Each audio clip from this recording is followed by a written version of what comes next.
जी good morning. मेरा नाम है मयंक और स्वागत है आप सबका आपके अपने चैनल फाइनेंशियल फ्रंटलाइन में। सबसे पहले स्टैंडर्ड डिस्क्लेमर, मैं कोई सेबी रजिस्टर्ड मेंबर नहीं। जो इन्फॉर्मेशन शेयर कर रहा हूँ या करना चाहता हूँ पर्पस इसका सिर्फ एजुकेशनल, इससे ज़्यादा कुछ नहीं। मैं और मेरा चैनल आपको कभी भी किसी भी तरह के कोई टिप्स ट्रिक्स रिकमेंडेशंस नहीं देना चाहते। मेरे चैनल से आपको कभी भी किसी भी तरह के कोई courses, webinar, seminars, product promotional links नहीं मिलेंगे। हम आपको कोई चीज़ बेचना नहीं चाहते और किसी भी तरीके से आपको इन्फ्लुएंस नहीं करना चाहते। हमारी ये ईमानदार कोशिश सिर्फ हम ये यूट्यूब के चैनल से कर रहे हैं कि जो हमारे रिटेलर, फ्रेशर, बिगनर भाई कोई चीज़ टेक्निकल एनालिसिस, चार्ट रीडिंग से रिलेटेड कुछ सीखना चाहते हैं, किसी कारण से कोई कोर्सेज नहीं अफोर्ड कर सकते, सिर्फ हम ये चाहते हैं कि जो चीज़ें हमने पिछले कुछ समय में मार्केट में गलतियां करके उनका सुधार करके सीखी हैं, वो हम निस्वार्थ भाव से अपने भाइयों को बताना चाहते हैं। That's it. इससे ज़्यादा हमारा कोई इंटेंट नहीं है। बिना किसी देरी के शुरू करते हैं आज के वीडियो के साथ। आज रोज की तरह सुबह हम आपसे बात करना चाहते हैं आज के momentum stock of the day के बारे में। चलते हैं लाइव स्क्रीन पर और देखते हैं कौन सा ऐसा सेक्टर है, कौन सा ऐसा इंडेक्स है जहां पर हमको तेजी नजर आ रही है, और उसके बाद वहां पर फाइंड करने की कोशिश करेंगे कि कौन सा ऐसा स्टॉक है जिससे ब्रेकआउट दिया है, जहां पर एक हमको बाइश बुलिश मोमेंटम सामने से नजर आता है। आइए देखते हैं जी क्या हो रहा है। सबसे पहले जिस इंडेक्स के बारे में मैं बात करना चाहता हूँ आपको बता देता हूँ, वो है पीएसयू बैंक का इंडेक्स, मतलब सरकारी बैंकों का इंडेक्स। देखते हैं सरकारी बैंकों के इंडेक्स में क्या हो रहा है। बात हम अपनी बड़े टाइम फ्रेम से शुरू करेंगे। मंथली टाइम फ्रेम के ऊपर आप देखिए एक आध दो इंडिकेटर हैं, वो हम लगा लेते हैं। उसके बेसिस से अपने को थोड़ा काम करने में सहूलियत रहती है। प्राइस, बहुत बार कह दिया, जो प्राइस है लेगिंग स्पैन, कहीं दूर दूर तक कोई कंजेशन नहीं है।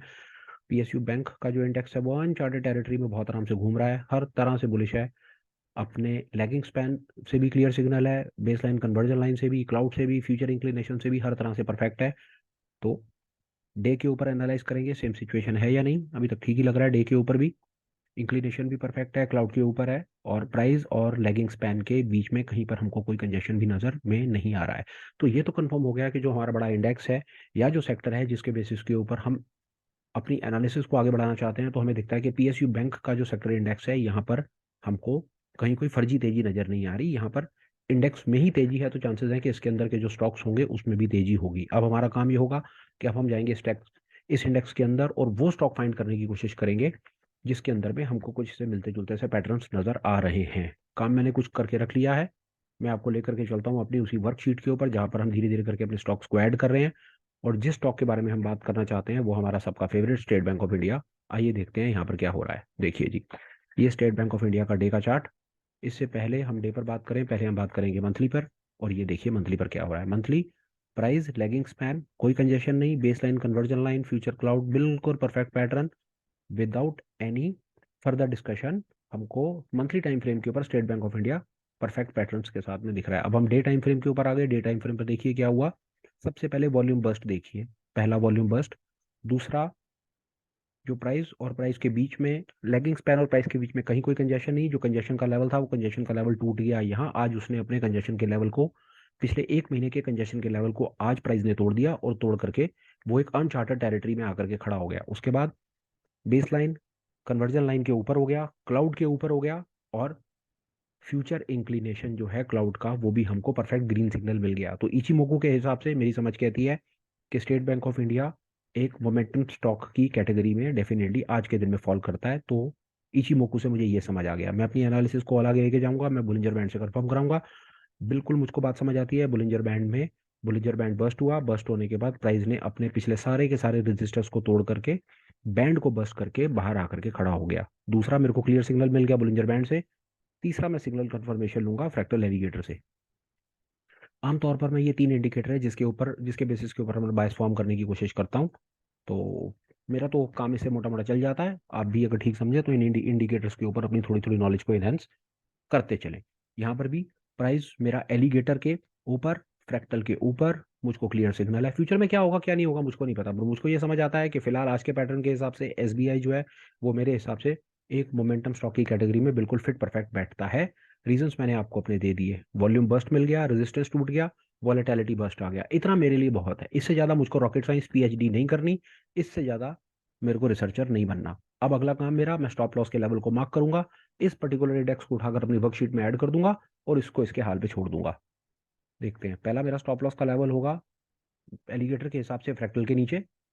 दूसरा मेरा स्टॉप लॉस का लेवल होगा बुलिंजर बैंड से, जो बुलिंजर बैंड की ये जो बेस लाइन होती है, ये 20 पीरियड की एसएमए होती है, ये लाइन हटा देता हूँ। और तीसरा मेरा स्टॉप लॉस होगा इचिमोकू के हिसाब से कन्वर्जन लाइन होती है, कन्वर्जन लाइन लाल वाली लाइन से थोड़ा सा नीचे। देखिए, ये 3 स्टॉप लॉस बताने का मेरा रीजन ये है कि आप अपने एपेटाइट के हिसाब से, कई लोगों को एक्टर फ्रैक्टल और एलिगेटर का स्टॉप लॉस बहुत दूर लग सकता है, डर लग सकता है, वो नहीं ले सकते। कईयों को 20 पीरियड एसएमए का स्टॉप लॉस बहुत दूर लगता है, वो नहीं ले सकते। तो ये स्टॉप लॉसेस के लेवल डिफरेंट इंडिकेटर्स के बेसिस के ऊपर हैं। आप अपने रिस्क एपिटाइट के हिसाब से इन स्टॉप लॉसेस के लेवल को डिसिप्लिन के साथ यूज कर सकते हैं। मेरा यही रीजन है कि मार्केट के अंदर में जो स्टॉप लॉसेस के लेवल हैं वो अपने रिस्क के हिसाब से आप डिसाइड करें। आपको जो ठीक लगते हैं, आपको अच्छे लगते हैं, उसके हिसाब से आप डिसाइड करें, मार्केट को ऑब्जर्व करें, स्किल को डेवलप करें और आगे बढ़ें। इससे ज्यादा इस पर्टिकुलर क्लास का और कोई रीजन नहीं है। मैं बार बार कहता हूँ, ये कोई किसी पर्टिकुलर स्क्रिप्ट स्टॉक के बारे में रिकमेंडेशन नहीं है, कोई सलाह नहीं है, कोई बाय सेल का सिग्नल नहीं है, कोई ट्रिगर नहीं है। हमको कोई एक एबीसी स्क्रिप्ट पर्टिकुलर पैटर्न्स बनाती हुई नजर आती है, वो डेटा हम आपसे शेयर कर देते हैं इस उम्मीद में कि आप यही सेम एनालिसिस यूज करेंगे। मार्केट में 5,000 स्टॉक्स हैं, उन 5,000 स्टॉक्स के ऊपर आप अपना काम करेंगे और आप खुद अपनी तरफ से ऐसे कोई स्टॉक्स, ऐसी कोई स्क्रिप्ट निकाल निकाल करके अपनी स्किल को डेवलप करेंगे। आज के दिन की आपके लिए एक्सरसाइज है कि जो इस वीडियो को देख रहे हैं, अगर आपको सारे दिन में कभी भी टाइम मिले कल सुबह 8 बजे तक, तो आपने काम करना है ये कि आप इन्हीं पैटर्न्स के बेसिस के ऊपर हर कोई एक एक स्क्रिप्ट निकाल करके देगा और वो कमेंट में डालेगा। इससे मुझे पता चलेगा कि आप पार्टिसिपेट कर रहे हैं, चीज को सीख रहे हैं। नहीं तो यहाँ पर बात वही हो जाएगी कि स्पून फीडिंग है। सुबह जी एक बंदा आता है, सारे दिन में वो अपना काम करता रहता है, सुबह आता है, वो एक स्टॉक बताता है, आप कोई चीज सीखते नहीं हो, स्टॉक उठाते हो, अपनी लिस्ट में लगा लेते हो और सब कुछ वैसे चलता रहता है, बेकार है।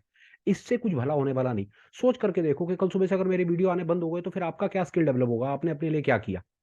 इसलिए जो भी इस वीडियो को देख रहा है उसका एक काम, कल सुबह तक आप लोग अपनी तरफ से इन्हीं पैटर्न्स के बेसिस के ऊपर वो स्टॉक को आइडेंटिफाई करेंगे, डालेंगे। मैं साथ में आपके उस स्टॉक को लाइव चार्ट लगा करके रीड करूंगा। अगर मुझको भी आपके बायस के साथ में सहमति हुई तो मैं आपके उस स्टॉक को उठा करके अपनी उसी वर्क लिस्ट के अंदर में ऐड कर दूंगा और साथ साथ हम उस स्टॉक को भी रेफर करना शुरू कर देंगे। इससे आपका कॉन्फिडेंस भी बिल्ड होगा और डेफिनेटली आपका बताया हुआ स्टॉक हमारे भी हेल्प में आएगा, हम भी उससे कोई 4 चीज सीख पाएंगे। बहरहाल, सुबह के वीडियो को जो हमने जैसा कहा हुआ है कि कंसाइज स्क्रिप्ट शॉर्ट से शॉर्ट रखना है ताकि कम से कम समय में आपको काम की चीज मिल सके, इसलिए ज्यादा बातें नहीं, बस सिर्फ एक ही विश, एक ही शुभकामना कि आपका दिन बहुत बेहतर हो, शुभ हो, प्रॉफिटेबल हो। आप हमेशा हमेशा रोज ग्रीन में अपने डे को क्लोज करें।